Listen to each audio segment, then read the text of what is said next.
यीशु कृष्ण जगत में आया, मेरे पापों का भार उठाया। उस पर विश्वास ना, उसके चरणों में, उस पर विश्वास ना, उसके चरणों में मिले मुक्ति का दान तुझे। हालेलुया, मिल कर गान भजन प्रभु जी के। हालेलुया, मिल कर गान भजन प्रभु जी के। जाति जाति के लोगों आओ, प्रभु यीशु का गुण अब गाओ। जाति जाति के लोगों आओ, प्रभु यीशु का गुण अब गाओ।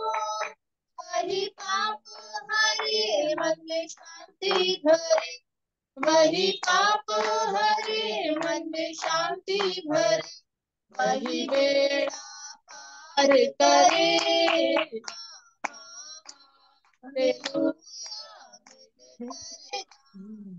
भजन प्रभु जी के। हालेलुया, मिल कर भजन प्रभु जी के। जब जान निकल जाएगी, देह मिट्टी में मिल जाएगी। जब जान निकल जाएगी, देह मिट्टी में मिल जाएगी। तब ये माया तेरी जिस पे आस धरी, तब ये माया तेरी जिस पे आस धरी, कुछ काम न आएगी। हालेलुया, मिल करेगा भजन प्रभु जी के। हालेलुया, मिल करेगा भजन प्रभु जी के। Hallelujah, hosanna hosanna, होशन्ना। दीदी एक और है। हाँ गाओ ना।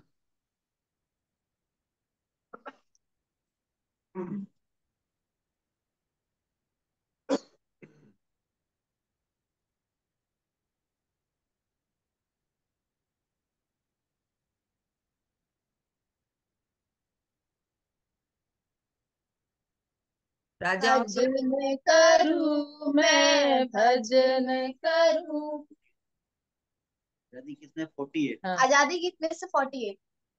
भजन करूं मैं, भजन करूं, नाम मसीह का मैं लेता रहूं। भजन करूं मैं, भजन करूं, नाम मसीह का मैं लेता रहूं। दुश्मन मुझको मेरे सताए, दोष वो झूठे मुझ पे लगाए। दुश्मन मुझको मेरे सताए, दोष वो झूठे मुझ पे लगाए। उनके लिए मैं क्षमा करूं, उनके लिए मैं क्षमा करूं। भजन करूं मैं, भजन करूं, मसीह का मैं लेता रहूं। भजन करूं मैं, भजन करूं, नाम मसीह का मैं लेता रहूं। लोग जो झूठी बात गढ़े, चारों तरफ बदनाम करे। लोग जो झूठी बात गढ़े, चारों तरफ बदनाम करे। फिर भी मैं उनको क्षमा करूं, फिर भी मैं उनको क्षमा करूं। भजन करूं मैं, भजन करूं, नाम मसीह का मैं लेता रहूं। भजन करूं, भजन करूं, नाम मसीह का मैं लेता रहूं। हाथ पकड़ ले प्यारी मसीह, राह दिखा दे जो है सही। हाथ पकड़ ले प्यारे मसीह, राह दिखा दे जो है सही। तेरे मैं पीछे पीछे चलूं, तेरे मैं पीछे पीछे चलूं। भजन करूं मैं, भजन करूं, नाम मसीह का मैं लेता रहूं। भजन करूं मैं, भजन करूं, नाम मसीह का मैं लेता रहूं। नाम मसीह का मैं लेता रहूं। Hallelujah hallelujah, hallelujah hallelujah, hosanna hosanna, hosanna. Hosanna. अब अवसर होगा कि हम वचन बोल सकते हैं और गवाही दे सकते हैं। यदि आपके पास कोई प्रश्न है तो आप प्रश्न भी पूछ सकते हैं। अभी मैं अवसर जीवित होगा। मैं जीवित परमेश्वर का धन्यवाद करता हूँ जो आज के दिन में हम सबों को जीवित और जागृत रखे हैं, अब तक संभाल के रखे हैं। हम लोग मर नहीं गए, मिट नहीं गए। उस जीवित परमेश्वर की महाकृपा का फल है, क्योंकि उनकी दया अमर है, वह प्रति भोर नहीं होती जाती है। उस जीवित परमेश्वर की सच्चाई महान है। प्रभु ने हमारे प्राण को मृत्यु से, हमारे आंख पास से बहाने से, हमारे पाँव को ठोकर खाने से बचाए हैं, और हमारे आने जाने में सुरक्षा प्रदान किए हैं, और होने वाले खतरों मुसीबतों से बचाए हैं, और हम परमेश्वर की उपस्थिति में बैठने पा रहे हैं। इसलिए मैं जीवित परमेश्वर का धन्यवाद करता हूँ। यशायाह 53 का 4 और 5।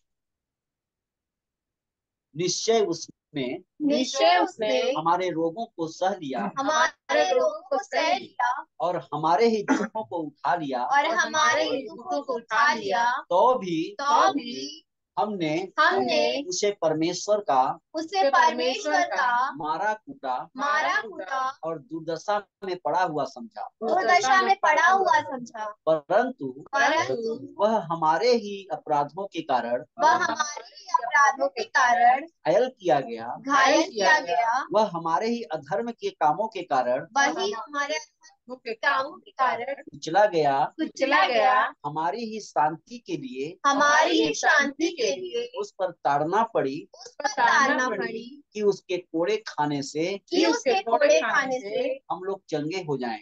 चंगापन हमारा है। Hallelujah hallelujah, hosanna, होशन्ना।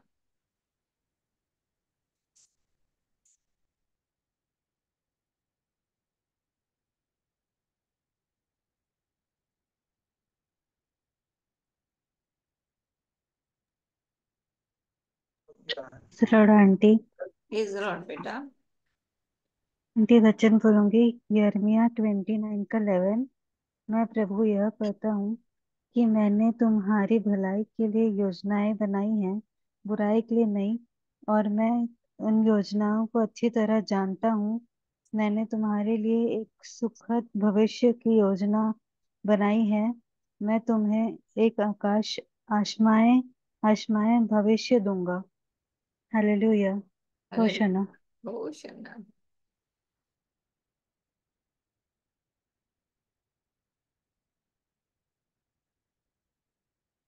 सिस्टर वचन बोलूंगी। हाँ बोलिए। भजन 91। जो परम प्रधान की छाई हुई स्थान में बैठा रहे, वह सर्वशक्तिमान की छाया में ठिकाना पाएगा। मैं यहोवा के विषय कहूंगा कि वह मेरा शरण स्थान और गढ़ है। वह मेरा परमेश्वर है, मैं उस पर भरोसा रखूंगा। वह तो मुझे बहेलिए की जाल से और महामारी से बचाएगा। वह तुझे अपने पंखों की आड़ में ले लेगा, और तू उसके पैरों के नीचे शरण पाएगा। उसकी सच्चाई तेरे लिए ढाल और झिलम ठहरेगी। Hallelujah, hallelujah. होशन्ना। होशाना।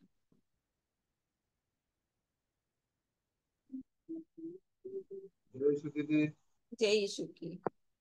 हाँ दीदी, गवाही देंगे दीदी। हम्म। ठीक है, हमारा प्रभु ने हमारे जीवन में बहुत अच्छा काम किया। शुरू से लेकर अभी तक प्रभु ने जो भला चंगा किया है। बाहर भी था दीदी, तो हर मुसीबत से प्रभु ने मेरे को बचाया है। बोलो दीदी, आगे बोलेगा। 1 मिनट आ गई ना, 1 मिनट। हाँ मनोज बोलो, जोर से बोलो मनोज, माइक के पास आके बोलो तो समझ में आएगा।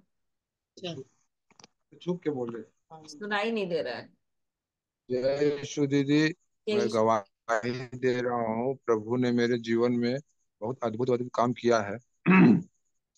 हर जगह प्रभु हमारे साथ चलते रहे हैं, अभी भी हैं। उसका मैं धन्यवाद करता हूँ प्रभु का। और मेरे जीवन में प्रभु ने नशों से मुक्त किया, उसके लिए धन्यवाद करते हैं प्रभु का। और मेरे घुटने में दीदी थोड़ा चोट लग गया है, और प्रभु ने मेरे को सही दवा के पास पहुंचाया, उसके लिए धन्यवाद करता हूँ। और हमेशा धन्यवाद करता रहूंगा, यही मेरा प्रभु का। और ये बोल रहा हूँ दीदी कि अभी दर्द थोड़ा ज्यादा है, तो सब लोग थोड़ा प्रभु से, हाँ, सब लोग मिल के मेरे लिए प्रार्थना करें बिल्कुल। दीदी। ये हम चाहते हैं दीदी, थोड़ा दर्द ज्यादा है अभी। हम्म। जो बोलना चाहते वो अभी नहीं बोल पाए, उसके लिए धन्यवाद करते हैं प्रभु का कि मेरे को सिखाए हर चीज प्रभु। तो दीदी हम चाहते हैं कि सब थोड़ा प्रार्थना कर दे। मेरा पाँव चल नहीं रहा है दीदी अभी। अच्छा, चलो प्रार्थना करेंगे सब लोग सब मिलकर। लोग मिल के। जय मनोज यीशु के लिए दीदी। प्रार्थना करेंगे। जय यीशु की। स्वर्ग और पृथ्वी के अधिकारी यीशु के नाम में पिता, हम आपका धन्यवाद करते हैं क्योंकि आपने मनुष्य को बनाया और रचा कि वो आपकी महिमा करे। इसलिए यीशु के नाम में प्रभु हम आपका धन्यवाद करते हैं कि आपने मनोज के जीवन को बनाया और रचा कि वो आपकी महिमा करे। उसे बहुत सारी परिस्थितियों से निकाल कर प्रभु अपना सच्चा नाम दिया ताकि वो आपके नाम को महिमा दे सके, इसलिए हम आपका धन्यवाद करते हैं। उसके पाँव के हर एक घाव को हम यीशु के नाम में, हाँ प्रभु, मांगते हैं कि वह पूरी रीति से चंगा हो जाए। उसका दर्द यीशु के नाम में पूरी रीति से उसके पांव से निकल कर चला जाए। प्रभु उसका घाव पूरी रीति से, जो भी पस और जो भी है सब कुछ यीशु के नाम में पूरी रीति से निकल कर सामान्य हो जाए उसका पांव, ऐसा चाहते हैं यीशु के नाम में। पवित्र आत्मा, हम आपका धन्यवाद करते हैं कि आपने कोड़े खाए कि हम चंगे हो जाएं। आपके घाव से हमें चंगाई मिलती है। इसलिए यीशु के नाम में प्रभु जी, आपके घाव के द्वारा उसका घाव चंगा हो जाए, क्योंकि आपने उसके लिए दुख उठा लिया। इसलिए हम आपका अनुग्रह मांगते हैं। पवित्र आत्मा, अपने हाथ को बढ़ाकर पूरी रीति से उसके पाँव को चंगा करें। दर्द यीशु के नाम में चला जाए, घाव यीशु के नाम में सामान्य हो जाए। पवित्र आत्मा, अपने अनुग्रह को यीशु के नाम में प्रकट करने के लिए हम आपका धन्यवाद करते हैं। सब बातों में प्रभु हम आपको महिमा देते हैं, यीशु के नाम में मांगते हैं। आमीन आमीन आमीन। बोलो हाँ बोलो। यहोवा का धन्यवाद धन्यवाद करना करना भला है, भला है, क्योंकि क्योंकि है उसकी करुणा उसकी करुणा सदा की है। सदा की है। Hallelujah. Hallelujah. Hosanna. Very good, very good. ओ शांता, दीदी वेरी नन्हे गुड। बोलेगी। प्रेज़ द लॉर्ड नानी। Praise the lord. दोनों बोलो भजन संहिता भजन संहिता 25 का 5। 25 का 5। मुझे अपने सत्य पर चला मुझे अपने सत्य में चला और शिक्षा दे, और शिक्षा दे, क्योंकि तू मेरा क्योंकि तू मेरा उद्धार करने वाला उद्धार करने वाला परमेश्वर है। परमेश्वर है। मैं दिन भर तेरी बाट जोती रहती हूँ। ज्योति रहती है। Hallelujah. Hallelujah. Very good, very good. सरू की बेटे के लिए प्रार्थना करेंगे। चलो प्रभु पवित्र आत्मा, हम आपका धन्यवाद करते हैं कि आपके लिए कोई भी काम कठिन नहीं। आप मौसम की प्रतिकूलता से ऊपर हैं, क्योंकि आपने आंधी और पानी को डांट कर इस बात को प्रकट किया। और प्रभु यीशु के नाम में आपने जब पतरस की सास को ज्वर था, आपने उसके ज्वर को चंगा किया।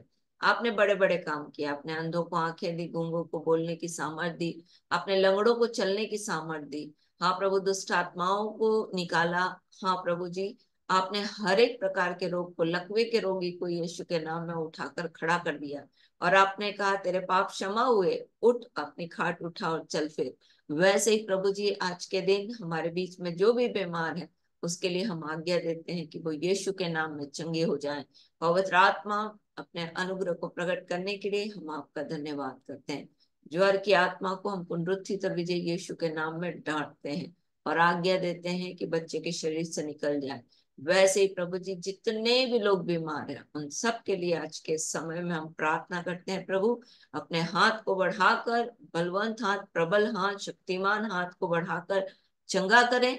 चिन्ह और अद्भुत काम आपके प्रिय पुत्र पवित्र सेवक यीशु के नाम से अभी और इसी वक्त हो जाए, इस बात को हम मांगते हैं। प्रभु, आपने वचन को दृढ़ किया, इसलिए हम आपका धन्यवाद करते हैं। यीशु के नाम में मांगते हैं, आमीन आमीन।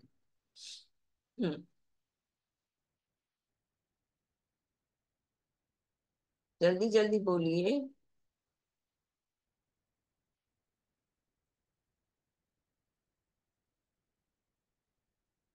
जय सुदेव। जय यीशु की। वचन बोले हैं भजन संहिता 20 अध्याय का 1 से लेकर 4 पद। संकट के दिन यहोवा मेरी सुन ले, याकूब के परमेश्वर का नाम मुझे ऊंचे स्थान पर नियुक्त करे। वह पवित्र स्थान से मेरी सहायता करे और सिय्योन से मुझे संभाल ले। वह मेरे सब अन्य बलियों को स्मरण करे और मेरी होम बलियों को ग्रहण करे। वह मेरे मन की इच्छा पूरी करे और मेरी सारी युक्तियों को सफल करे। हालेलुया। हो सही। हालेलुया, होशाना। यदि जैसे वचन जय यीशु की। बोलो। यूहन्ना 8:12। यीशु ने फिर लोगों से कहा, जगत की ज्योति मैं हूँ। जो मेरे पीछे हो लेगा वह अंधकार में न चलेगा परंतु जीवन की ज्योति पाएगा। हालेलुया, होशाना।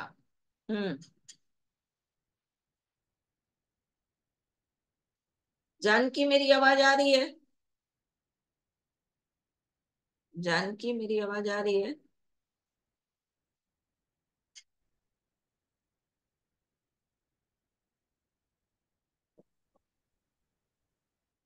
जय जय सखी सुदेव। दीदी। जय यीशु की। वचन बोलो बेटा।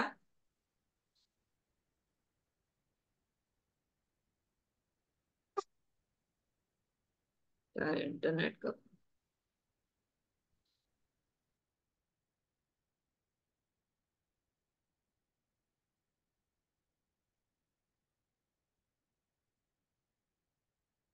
चलो, मैं प्रभु का धन्यवाद करती हूँ कि आज के दिन प्रभु ने हमें जीवित और जागृत रखा है और यह अनुग्रह किया है कि हम उसके नाम को ले सकते हैं। प्रभु का धन्यवाद हो और उसकी पवित्र जय उपस्थिति में सुदेव। बैठ सकते हैं, इसलिए हम प्रभु का धन्यवाद करते हैं। हाँ ब्रजेश, बोलो।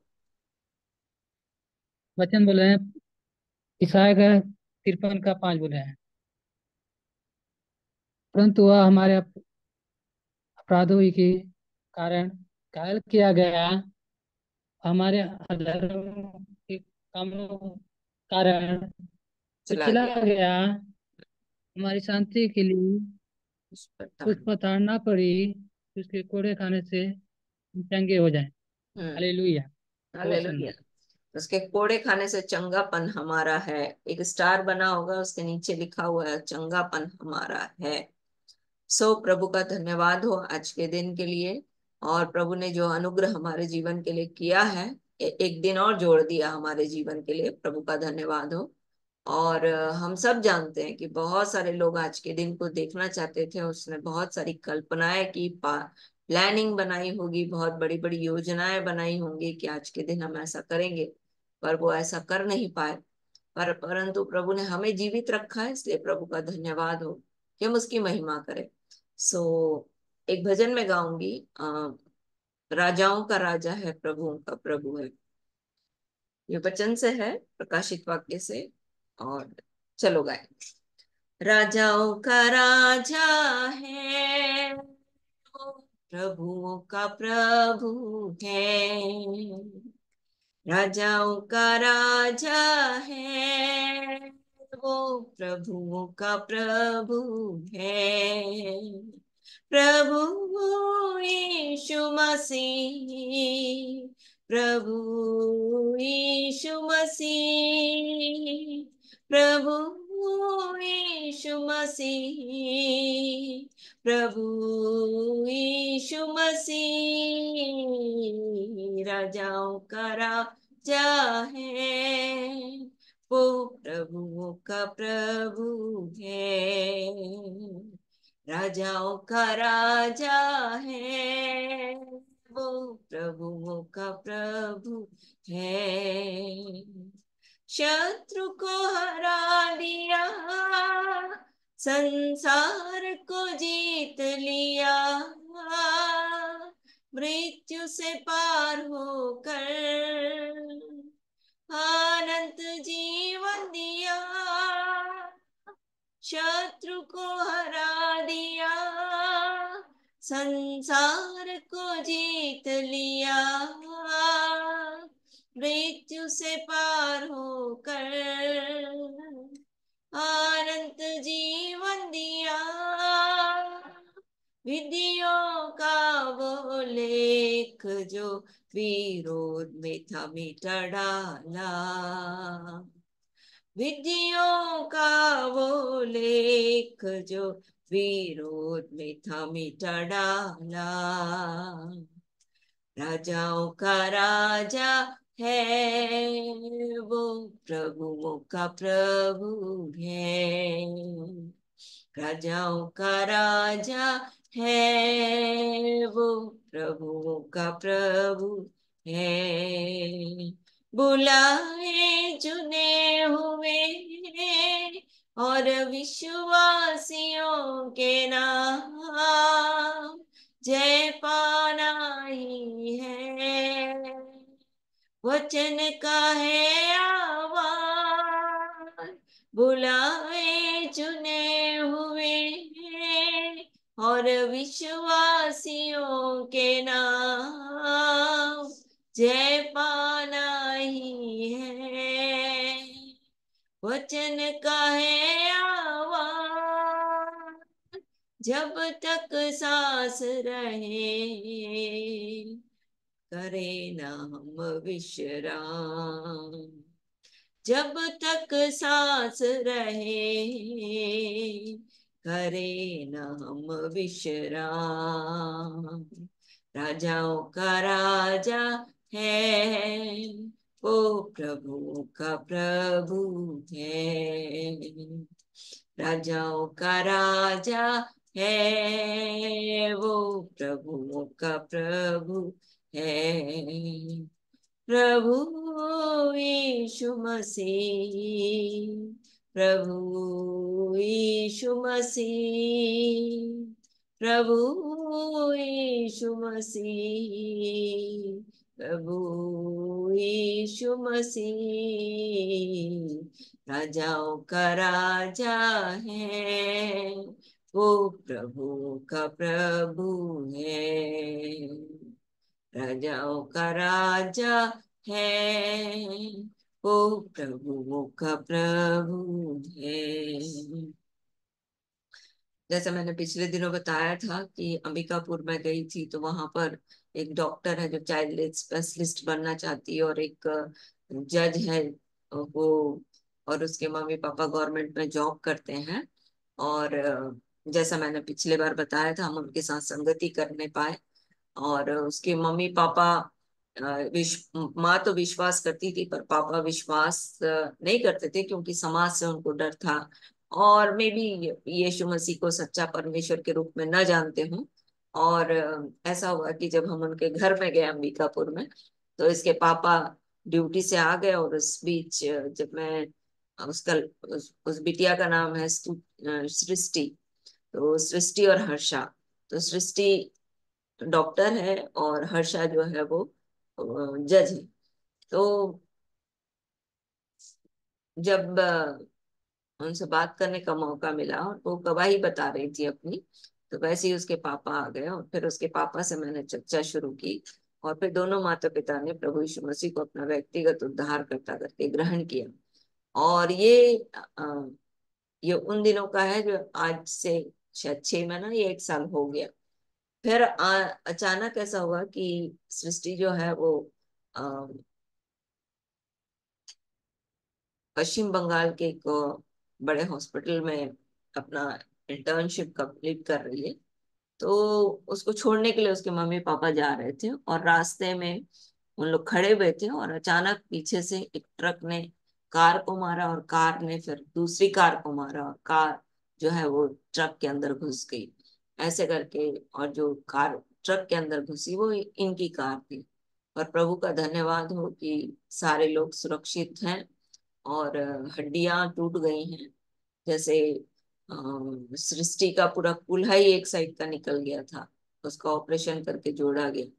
और जज का दोनों जो जांग है वो टूट गया है, मम्मी का हाथ में फ्रैक्चर है और सबका ऑपरेशन सक्सेस हो गया। और सब अब खतरे से बाहर है। और प्रभु का धन्यवाद हो कि जब मैं आज हम लोग मिलने गए तो सृष्टि एकदम मुस्कुरा रही थी। मतलब इतनी समस्या के बावजूद कि उसको 3 हफ्ते तक हिलना डुलना भी नहीं है, इतना उसका प्रॉब्लम है। पर फिर भी वो लड़की जो है वो मुस्कुरा रही थी। और जब मैं उसको अपनी गवाही बोल रही थी या मैं परमेश्वर के वचन बोल रही थी, बात कर रही थी, तो आंसू उसके बह रहे थे पर मुस्कुरा रही थी। तो सचमुच में परमेश्वर जो है वो संभालने वाला परमेश्वर है। अपनी प्रार्थनाओं में उसे स्मरण रखिएगा ताकि परमेश्वर उसको उठा के पूरी रीति से खड़ा करे, उन सब पूरे परिवार को। और हम लोग तो निरंतर प्रार्थना करते ही रहेंगे। तो जब आप अपने व्यक्तिगत प्रार्थना में करते हो तब भी उसको स्मरण रखना, उस परिवार को, ताकि परमेश्वर पूरी रीति से उनकी हड्डियों को जोड़ दे और वे उठकर फिर से नॉर्मल हो जाए।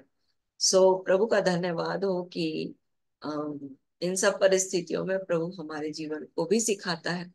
और मैंने उससे यही बोला कि परमेश्वर भला है और भला करता भी है और हमें अपनी विधियों को सिखाता है। तो जो भी समस्याएं आती हैं वो हमारे सीखने के लिए होती हैं। और जब हम उसको सीख जाते हैं जल्दी तो वो समस्या से परमेश्वर हमको निकाल लेता है और ये पता ही नहीं चलता कि कब कैसे निकालता है। इसका छोटा सा उदाहरण मैं आपको देती हूँ। निकालिए मेरे साथ लूका की किताब।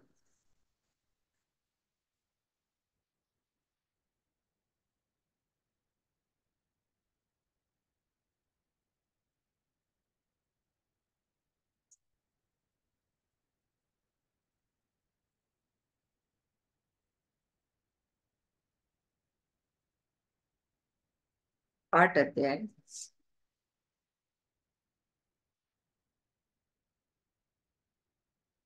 यहाँ पर एक वर्णन है कि प्रभु यीशु मसीह चेलों के साथ वहां थे।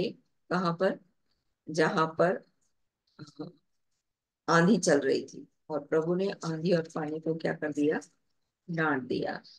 और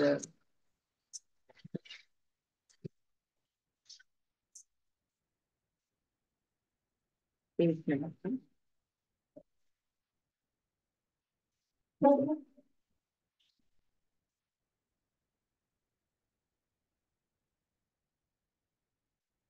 ऑलरेडी ये तो बात करूँ, ऊपर जाना बहुत मुश्किल हो जाएगा, सीढ़ी छोटी है।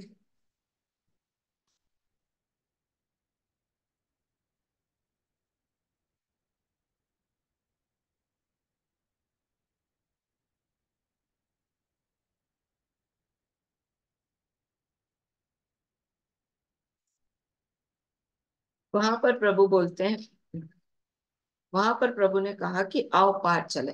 और प्रभु ने उनको फोर्सली वहां से निकलने के लिए कहा, मरकुस में। और तब वो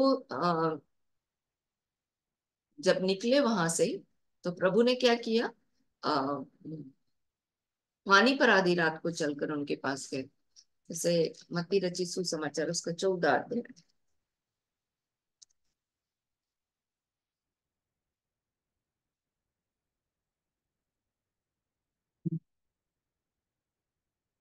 22 पर।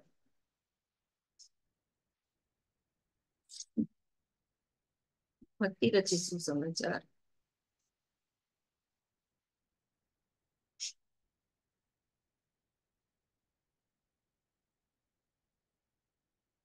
उसका 14 अध्याय, उसका 22 पद से अपन पढ़ेंगे।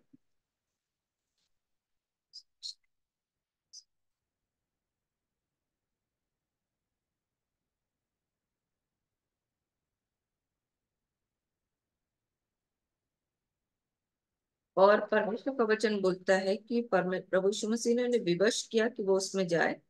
और जब आंधी पानी आ गया और चेले डरने लगे, उनको भूत कहा।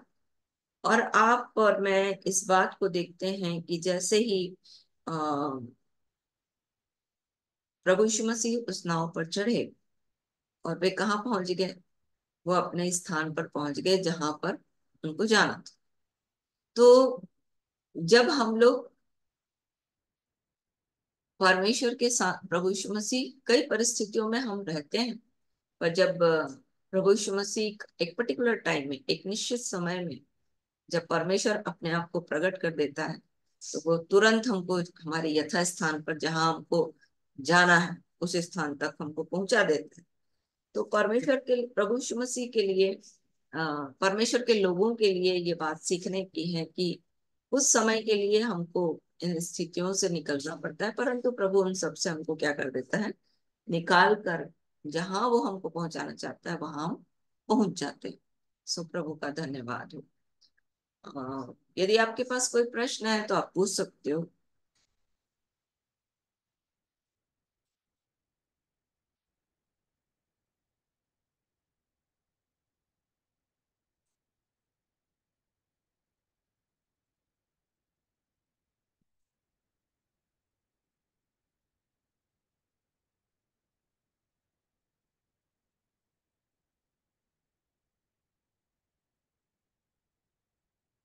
एक और अच्छा उदाहरण मैं आपको बताती हूँ। मरकुस की किताब, उसका 6 अध्याय, मैं जो बताना चाह रही थी वो मरकुस की किताब, उसका 6 अध्याय,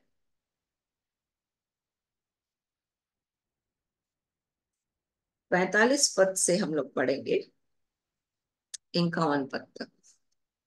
मरकुस की किताब, उसका 6 अध्याय, 45 पद से 45 टू, पढ़े दीदी। हाँ हाँ पढ़ो।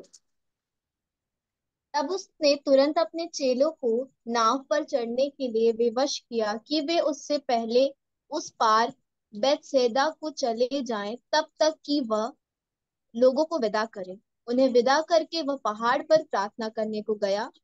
जब सांझ हुई तो नाव झील के बीच में थी और वह अकेला भूमि पर था। जब उसने देखा कि वे खेते खेते घबरा गए हैं, क्योंकि हवा उनके विरुद्ध थी, तो रात के चौथे पहर के निकट वह झील पर चलते हुए उनके पास आया और उनसे आगे निकल जाना चाहता था, परंतु उन्होंने उसे झील पर चलते देखकर समझा कि भूत है और चिल्ला उठे, क्योंकि सब उसे देखकर घबरा गए थे।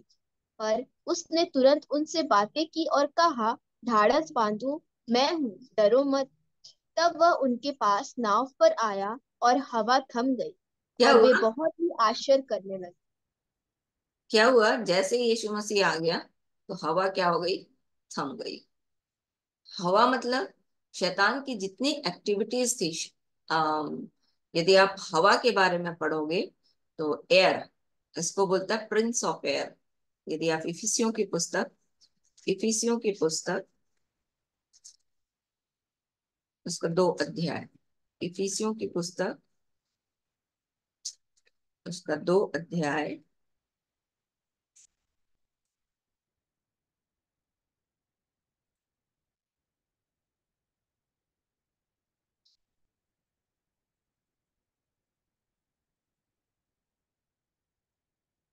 मेरे बाइबल का पेज इतना पतला हो गया है कि खुलता ही नहीं जल्दी।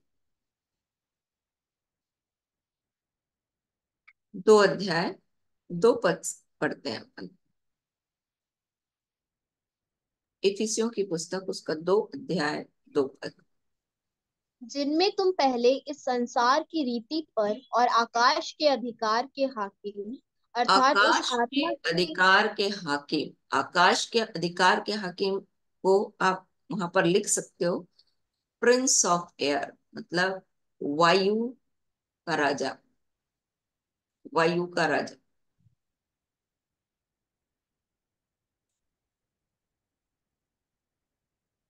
तो जब यहाँ पर प्रभु यीशु मसीह नहीं थे तो वो हवा जो है इनको डरा रही थी, इनको परेशान कर रही थी। पर प्रभु यीशु मसीह ने देखा कि इन लोग घबरा रहे, क्योंकि प्रभु यीशु मसीह की नजर उनके ऊपर थी, है ना। प्रभु यीशु मसीह की नजर जो थी उनकी तरफ थी। वो प्रार्थना में लगे हुए थे, पर उनका ध्यान किस ओर था? उनका ध्यान अपने चेलों की ओर था। और तब वो जैसे ही अ, उनके पास आए तो जो हवा थी वो क्या हो गई? थम गई। तो जब परमेश्वर के लोग कुछ ऐसे स्थितियों से निकल जाते हैं, स्थितियों में जाते हैं, पर फिर वो समस्या का समाधान जब प्रभु यीशु मसीह साथ में आ जाते हैं तो पूरा खत्म हो जाता है। हाँ, जैसे मैं पूछ रही थी, यदि आपके पास कोई प्रश्न है तो आप पूछ सकते हैं।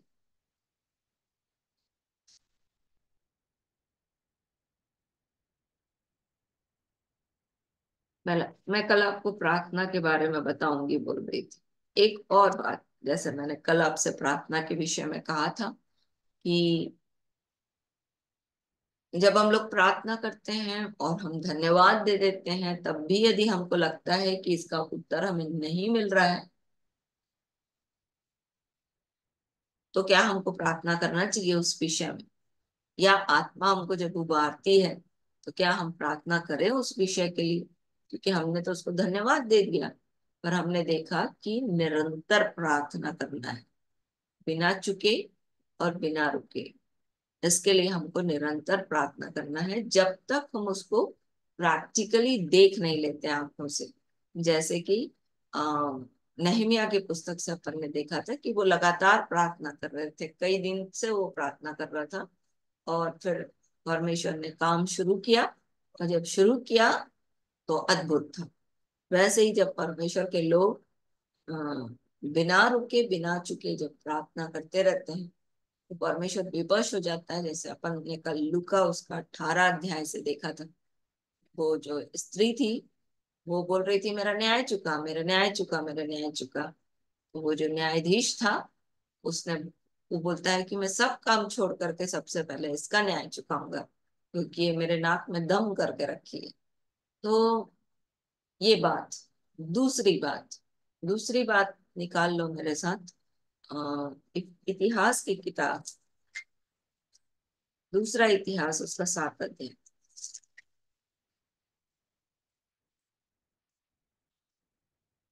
दीदी, हम्म। एक व्यक्ति थैंकफुल तो तभी होता है ना जब उसको पता है कि परमेश्वर करेगा। करेगा ये पता है, पर मैं ये कह रही थी कि यदि आत्मा उस विषय को आपको दिखा रहा है तो आपको रुकना नहीं चाहिए, आपको प्रार्थना करते रहना चाहिए। आप जब जानते हो कि परमेश्वर कर रहा है, यही तो है ना विश्वास।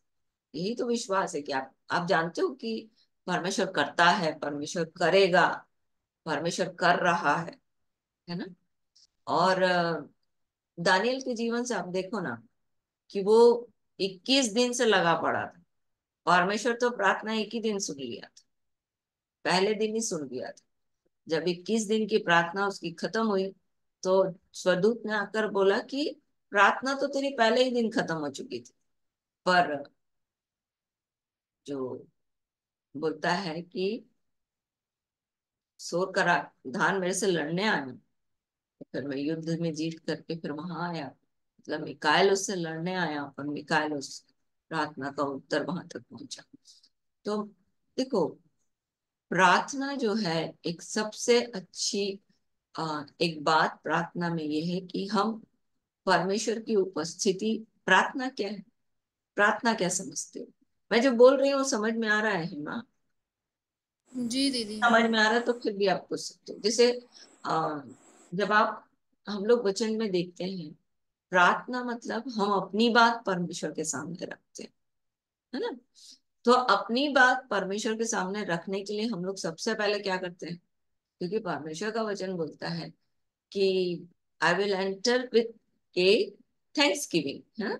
मतलब हम लोग परमेश्वर की उपस्थिति में कैसे जा सकते हैं, उसके प्रेजेंस में कैसे जा सकते हैं, अपने धन्यवाद धन्यवाद हृदय के के साथ। साथ, है।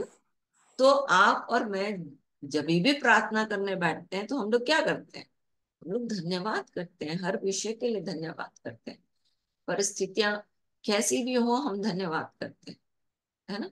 और उस धन्यवाद के साथ हमारा एक रिक्वेस्ट भी होता है कि प्रभु आपको करना भी है ना, आप करिए।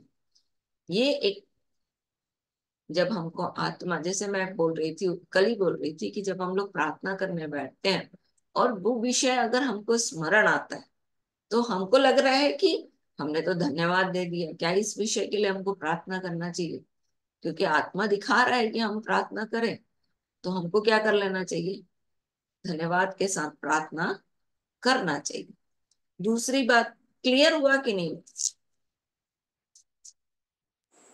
दीदी, धन्यवाद के साथ प्रार्थना करना चाहिए कि उस विषय के लिए फिर से परमेश्वर को बोलना चाहिए कि आप उस ऐसा करो। विषय के लिए परमेश्वर से बोल सकते हो आप, धन्यवाद कर सकते हो, उस विषय के लिए भी बोल सकते हो। जैसे मैं कल बता रही थी आपको कि धीरे धीरे निकालूंगा बोलता है ना। तो कल मैं आपको बता रही थी कि लूका की किताब में जब यीशु मसीह के चेले आकर के बोलने लगे कि हमने तेरे नाम से दुष्ट आत्माएं भी हमारे वश में, तो प्रभु यीशु मसीह क्या बोल रहा है, उसी समय में देख रहा था कि, उसी समय में देख रहा था, क्या देख रहा था, शैतान को आकाश से गिरते। तो जब हम लोग प्रार्थना करते हैं तो क्या होता है, शैतान की शक्तियां आकाश से क्या होती हैं, गिराई जाती हैं। और इसको मैं हमेशा प्रचार करती हूँ, प्रकाशित वाक्य उसके 8 अध्याय से, कि जब वेदी से आग स्वर्गदूत उठाते हैं कटोरे में डाल करके पृथ्वी पर उंडेलते हैं, तो गर्जन और भूडोल होता है ना। तो ये विषय ऐसा है कि आप अगर कर भी रहे हो तो गलत नहीं है, और धन्यवाद दे रहे हो तब भी गलत नहीं है। पर मैं जो बता रही हूँ कि कई बार हम लोग सोचते हैं कि करें ना करें, तो आप डेफिनेटली कर सकते हो, क्योंकि मैं करती हूँ। आपको जैसे आ, मुझे उसका उत्तर नहीं दिख रहा है, उत्तर नहीं दिख रहा है इन द सेंस कि बहुत सी चीजें जैसा मैं चाहती हूँ वैसा नहीं हो पा रहा है अभी। क्योंकि नहीं हो पा रहा मतलब मैं चाहती हूँ कि ये पूरा देश बच जाए, नहीं दिख रहा है मुझे अभी ये पूरा देश बचे, ये पूरा देश यीशु को जाने। इसका दूसरा पहलू ये है कि मैं जानती हूँ कि परमेश्वर काम कर रहा है, मैं जानती हूँ कि परमेश्वर लोगों के जीवन को छुड़ा रहा है, मैं जानती हूँ कि परमेश्वर लोगों के जीवन में अद्भुत अद्भुत काम कर रहा है। और मैं इसके लिए धन्यवाद भी करती हूँ, पर प्रार्थना करना भी नहीं छोड़ती कि प्रभु सब बचना चाहिए, सब बचना चाहिए, सब बचना चाहिए। समझ में आ रहा है कि नहीं आ रहा है। जी दीदी। दूसरा इतिहास उसका 7 अध्याय,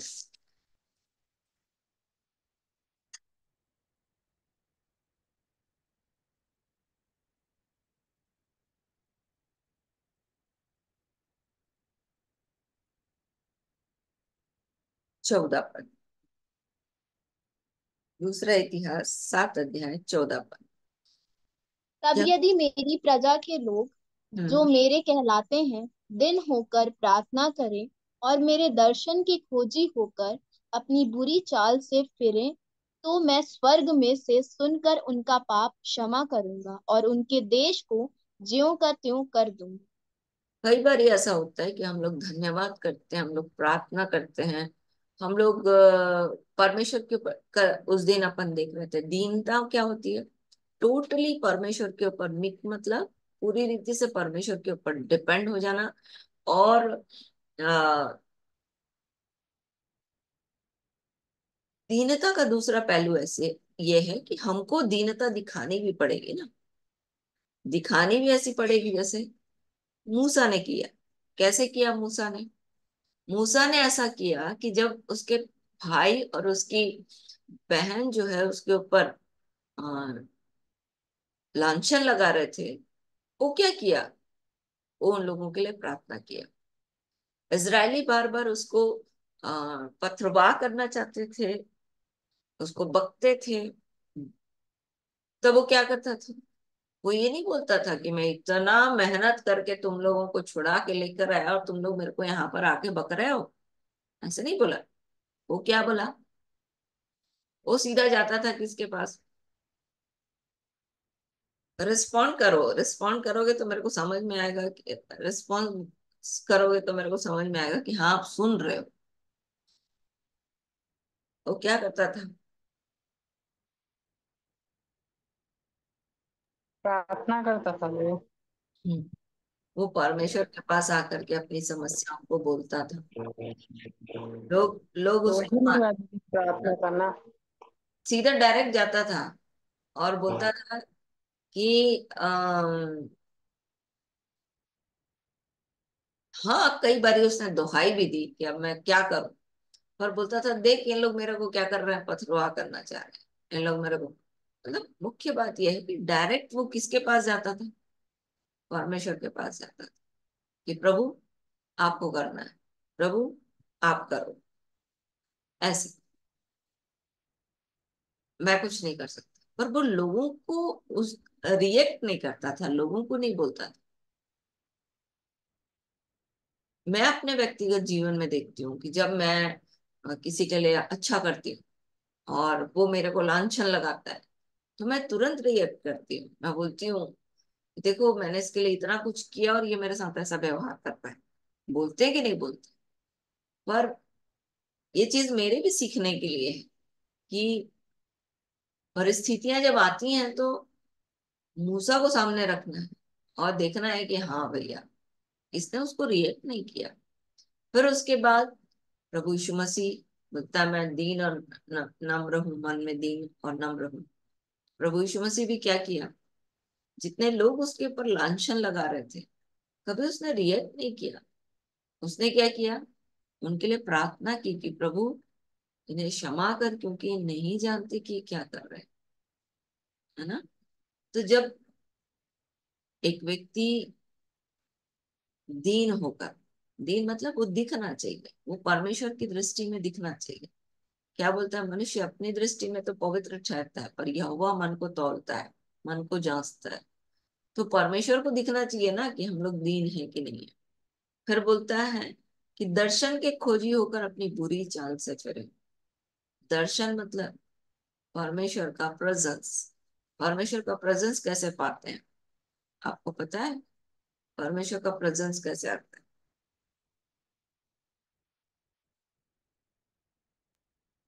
उसकी उपस्थिति में रहना। उसकी उपस्थिति में रहना। और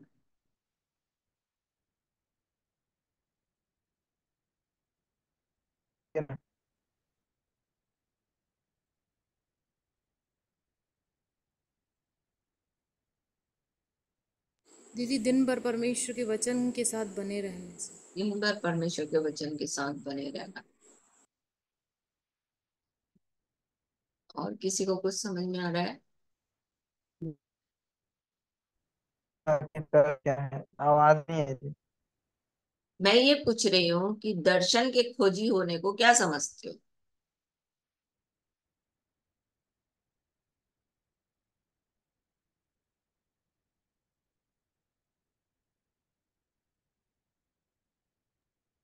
निरंतर हमारा मन उसकी ओर लगा रहे। जैसे इसने बोला, हेमा ने बोला कि दिन भर परमेश्वर के वचन की ओर ध्यान लगाना।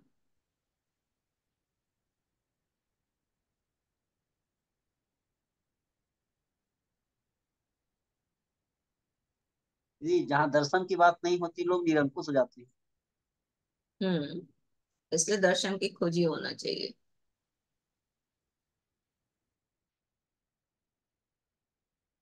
दर्शन के खोजी होना आप कैसे समझोगे? तब तो आप दर्शन के खोजी बनोगे ना।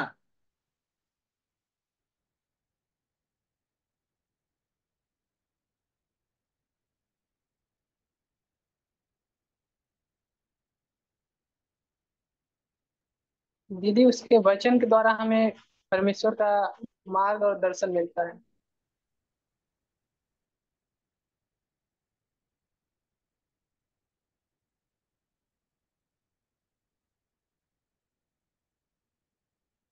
यीशु मसीह परमेश्वर का पुत्र था। सबसे अच्छा उसका अ, जीवन है जो हमारे लिए आदर्श है कि कैसे वो परमेश्वर के दर्शन की खोजी रहता था। वो जब उसके पास समय मिलता था वो परमेश्वर की उपस्थिति में चले जाया करता था। पर एक बात थी उसके जीवन में कि वो परमेश्वर को क्या अच्छा लगता है उस काम को करने की कोशिश करता था।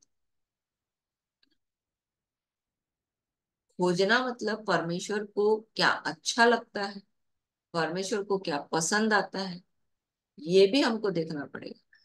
और जब हम ये करेंगे तो हम बुरी चाल से फिर जाएंगे। बुरी चाल मतलब जो गलत रास्ता है उसको हम लोग नहीं करेंगे, जो गलत काम है उसको नहीं करेंगे। तो जैसे आप लोग बोल रहे हो कि निरंतर परमेश्वर की उपस्थिति में बैठे रहना, परमेश्वर के वचन की ओर मन लगाना, है ना। दीदी अब्राहम जैसे जैसे हम्म। अब्राहम जैसे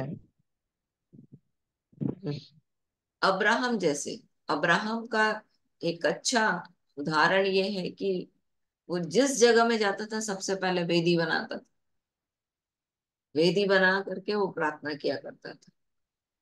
और ये अक्सर, दीदी उसने परमेश्वर को दीदी उसने परमेश्वर को ढूंढा कैसे? ऐसे ही ना ढूंढा। वही तो बता रही हूँ ना, उसका एक पहलू ये था कि जहां जहां जाता था वहां पर वो क्या करता था, वेदी बनाता था। और वेदी बना करके परमेश्वर से प्रार्थना करता था। जैसे आप लोग बोल रहे हो प्रार्थना करना, वचन को मनन करना, है ना, ये सब सही है। साथ में आपको परमेश्वर, मेरे को परमेश्वर के भय में चलना, है ना। जैसे इसको कैसे समझेंगे कि एलिया जो है वो बोलता था मैं परमेश्वर को सन्मुख जानकर चलता हूँ। और यदि हनोक के बारे में देखोगे आप तो वो परमेश्वर के संग संग चल रहा था। तो ये प्रक्रिया कब होगी, जब हम उसकी ओर मन लगाएंगे। और जैसे कि उसको कैसे समझेंगे, ये मैं इसको क्लिष्ट ना करते हुए सीधे सीधे सिंपल वर्ड में बोलूं कि आज के समय में परमेश्वर का, जैसे आप लोग बोल रहे थे, परमेश्वर के वचन को बोलना, परमेश्वर के वचन के बारे में सोचना, परमेश्वर के वचन के अनुसार करना, ये है क्या, परमेश्वर का खोजी। उसमें आप आत्मा में भी प्रार्थना और विनती कर सकते हो, जैसे कि हमारा हथियार है परमेश्वर का वचन। इफिसियों की पुस्तक उसका 6 अध्याय बोलता है कि आत्मा में प्रार्थना और विनती करो कि सब पवित्र लोगों के लिए लगातार विनती किया करो। तो ये एक हथियार है, इसको भी आप करते हो तो आप परमेश्वर के खोजी बन जाते हो, परमेश्वर की ओर देखते हो, तो बुरी चाल से फिर जाते हो। क्या बोलते हैं, तब मैं सुनकर उनका स्वर से सुनकर उनके पाप क्षमा करूंगा और उनके देश को ज्यों का त्यों कर दूंगा। एक छोटा सा उदाहरण मैं आपको बताती हूँ। मैं ये क्यों बोल रही हूँ आपको कि इस वचन को मैं अपने व्यक्तिगत जीवन में देखती हूँ। मान लीजिए मैं अभी चंगा होना चाहती हूँ, है ना, मैंने अपने लिए प्रार्थना करा ली, उसके बाद मैं उठकर चली गई, बाकी मुझे वचन से कोई मतलब नहीं। ऐसे में परमेश्वर करेगा क्या मेरे लिए, बताओ। नहीं दीदी। हम्म। क्या सोचते हो, करेगा? एक ने तो बोल दिया नहीं करेगा, बाकी को क्या लगता है, करेगा?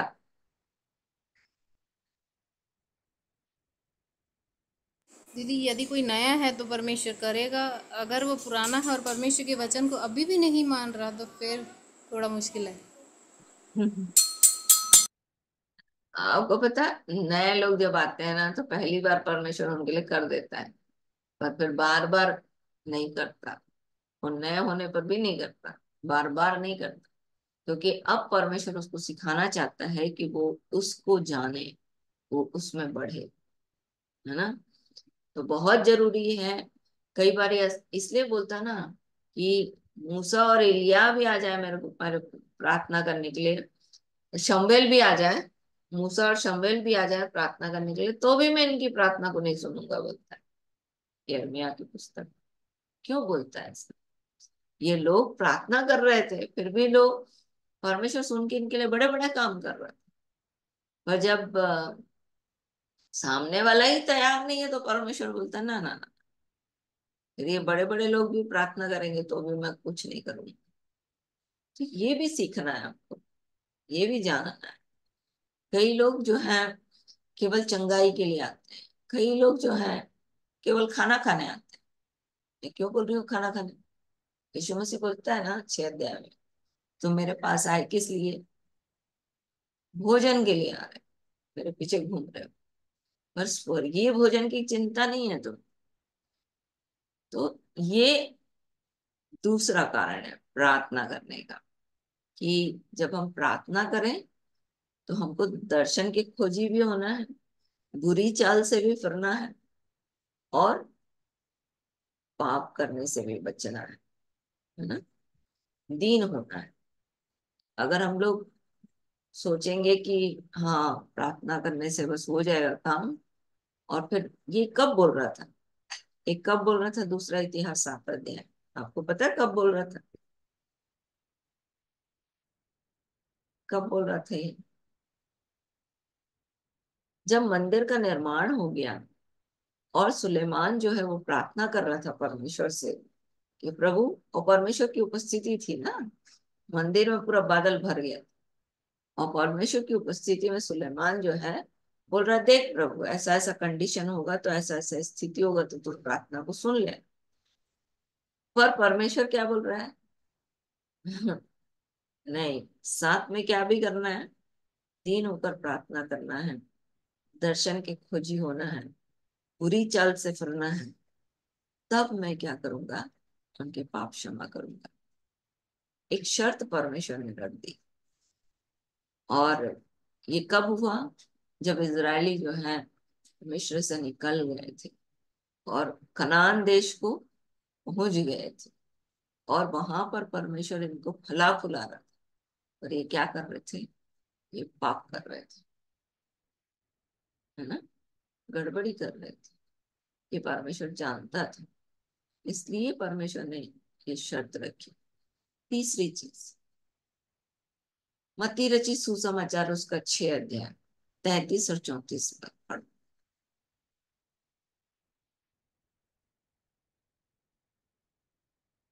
दीदी रिपीट करिए। मत्ती रची सुसमाचार 6 अध्याय 33 और 34 पर।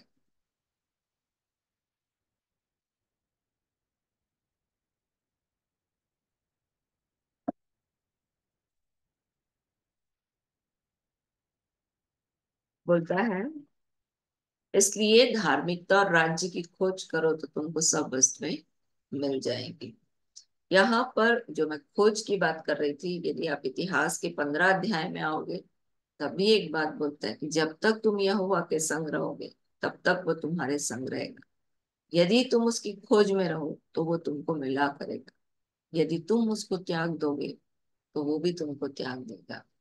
तो ये कंडीशन परमेश्वर ने रखी है। इसलिए बोलता है परमेश्वर ने जगत से ऐसा प्रेम रखा कि उसने अपना इकलौता पुत्र दे दिया, ताकि जो कोई उस पर विश्वास करे वो नाश ना हो परंतु अनंत जीवन पाए।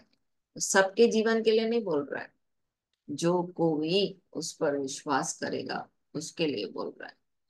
तो धार्मिकता और राज्य की खोज करो तो तुम्हारे सब वस्तु मिल जाएगी। धार्मिकता क्या समझते हैं? धार्मिकता,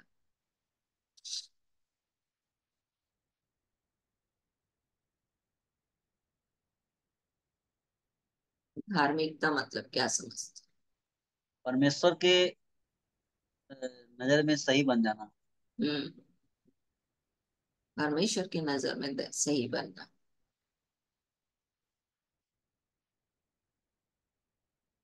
बिल्कुल सही बोल रहे हैं आप, राइट। धार्मिकता का इंग्लिश मतलब, इंग्लिश शब्द है राइचसनेस, राइटनेस, सही बनना। ठीक है, परमेश्वर के सामने सही बनकर खड़ा होना, इसको बोलते हैं धार्मिकता। और ये धार्मिकता मेरे और आपके कामों के कारण नहीं होती, परंतु परमेश्वर पर भरोसा रखने के, परमेश्वर प्रभु यीशु मसीह के द्वारा। क्योंकि बोलता है फिलिपियों की पत्री में कि मैं उस धार्मिकता के साथ नहीं जो व्यवस्था के द्वारा मुझे मिलती है, पर उस धार्मिकता के द्वारा जो यीशु मसीह पर विश्वास करने के द्वारा परमेश्वर की ओर से विश्वास करने वालों को दी जाती है। तो परमेश्वर की धार्मिकता यीशु मसीह के थ्रू हमारे जीवन को लेना है। दूसरा, राज्य। राज्य के लिए ऐसा है कि परमेश्वर का राज्य आपके जीवन में और परमेश्वर का राज्य दूसरों के जीवन में। परमेश्वर का राज्य मेरे जीवन में और परमेश्वर का राज्य दूसरों के जीवन में।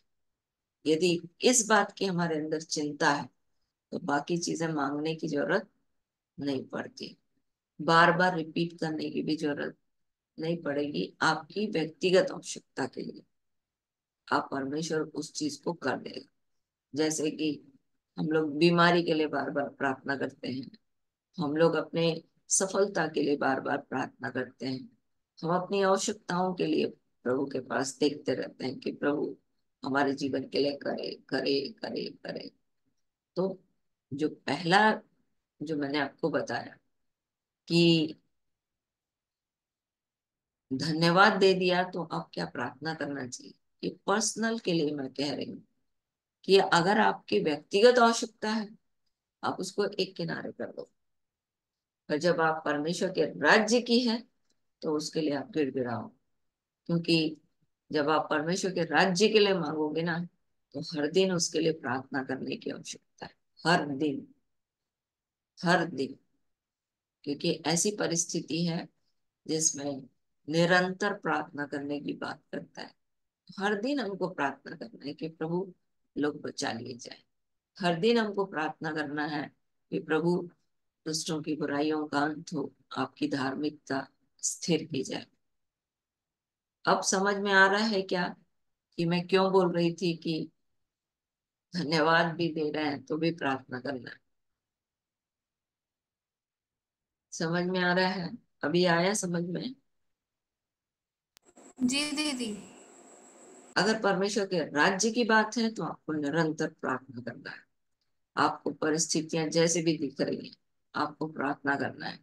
क्योंकि यीशु मसीह क्या कर रहे थे, यीशु मसीह को तो एक बार धन्यवाद देने से प्रार्थना करने का तो जरूरत ही नहीं थी। पर प्रभु यीशु मसीह कभी अपने लिए नहीं मांगे। प्रभु यीशु मसीह किसके लिए मांग रहे थे? किसके लिए मांग रहे थे? परमेश्वर के राज्य के लिए। और उसके लिए वो लगातार लगे पड़े थे, रोज जाते थे, रोज प्रार्थना करते थे, है ना। जब मौका मिलता था तब प्रार्थना करते थे। तो अपने जिंदगी की आवश्यकता है तो आप उसको धन्यवाद दे करके खत्म कर सकते हो। तो जब परमेश्वर के राज्य की बात आती है तो परमेश्वर का वचन बोलता है कि परमेश्वर के राज्य में जोर लग रहा है। जोर कैसे लगता है जानते हो? जोर, और बलवंत उसको छीन ले जाता है। इसलिए तो आप देखना, जब प्रभु में लोग आते हैं, प्रभु यीशु मसीह को ग्रहण कर लेते हैं और उसके बाद भी कहाँ चले जाते हैं? पीछे चले जाते हैं। क्यों होता है? क्योंकि वो शैतान जो है वो जोर लगाकर खींचने की कोशिश करता है कि किसी तरह ये मेरे राज्य में फिर से वापस आ जाए। और उसके लिए प्रभु यीशु मसीह बोलता है कि निरंतर प्रार्थना करो कि तुम परीक्षा में न पड़ो। समझ में आ रहा है? जी दीदी। इसलिए एक बार प्रार्थना करके आप अपनी आवश्यकता के लिए प्रभु को धन्यवाद दो।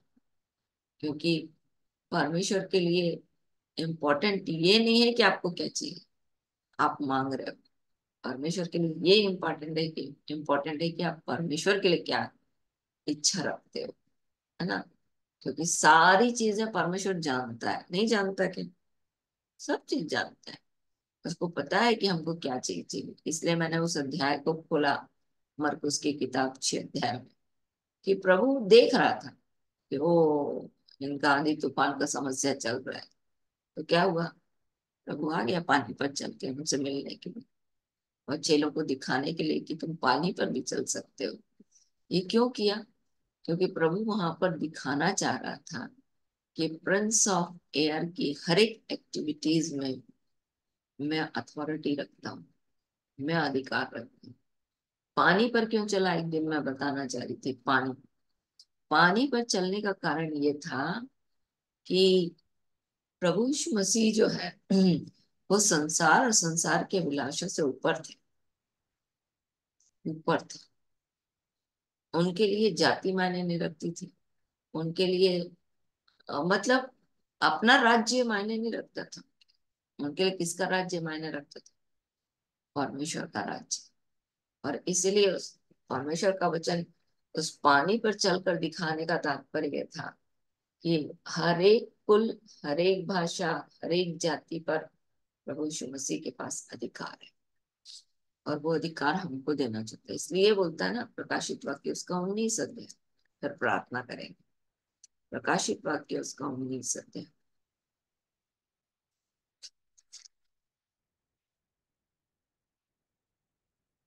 प्रकाशित वाक्य उसका 17 अध्याय 15 पद।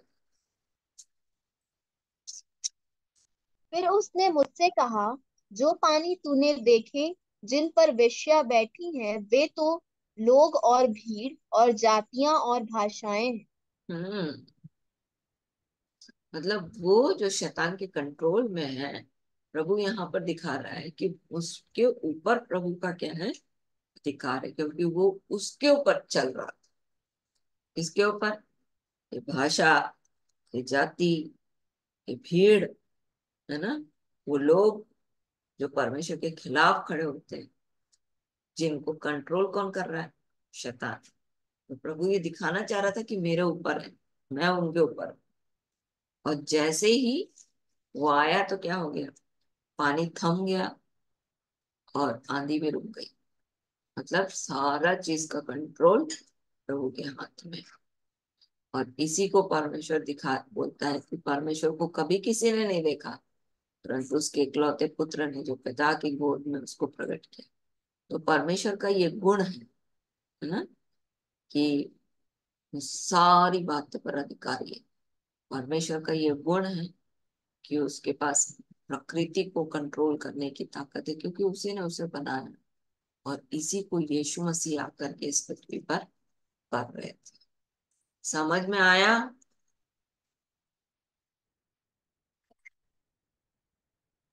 जी दीदी। तो प्रार्थना करना है धार्मिकता और राज्य की खोज के साथ।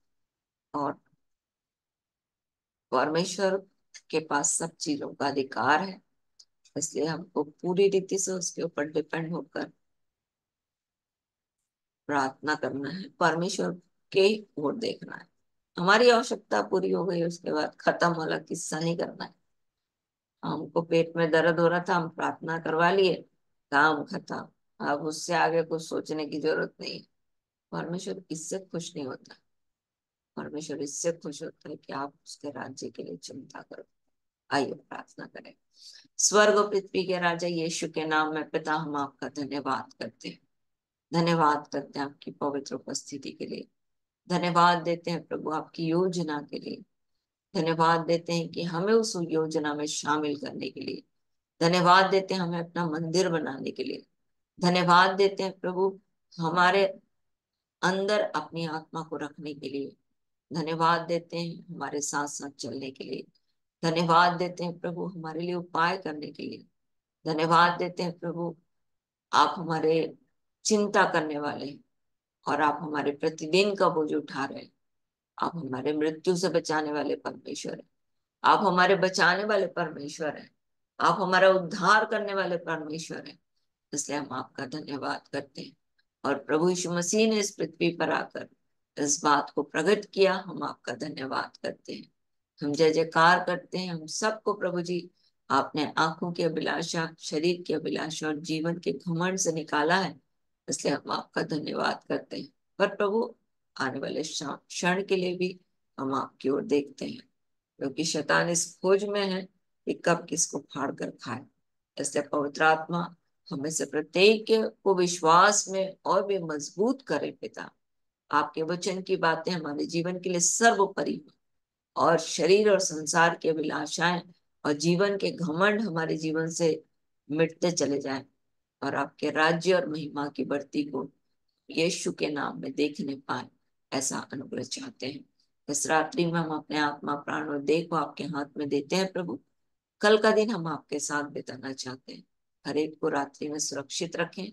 कल के दिन के भोर प्रकाश में प्रभु आपका राज्य बहुतायत के साथ बढ़े और आपकी इच्छा पूरी हो और आपका नाम पवित्र माना जाए, ऐसा अनुग्रह चाहते हैं। हमें से प्रत्येक की सहायता करें कि हम आत्मा में प्रार्थना और विनती करते रहें, ताकि सब पवित्र लोगों के लिए लगातार विनती करें। पवित्र पिता, हम आपकी जय जयकार, बड़ाई और प्रशंसा करते हैं। सब बातों में हम आपको महिमा देते हैं। धन्यवाद के इस बलिदान को प्रार्थना, विनती, निवेदन के साथ अपने उद्धारकर्ता प्रभु यीशु मसीह के नाम से आपको चढ़ाते और मांग लेते हैं।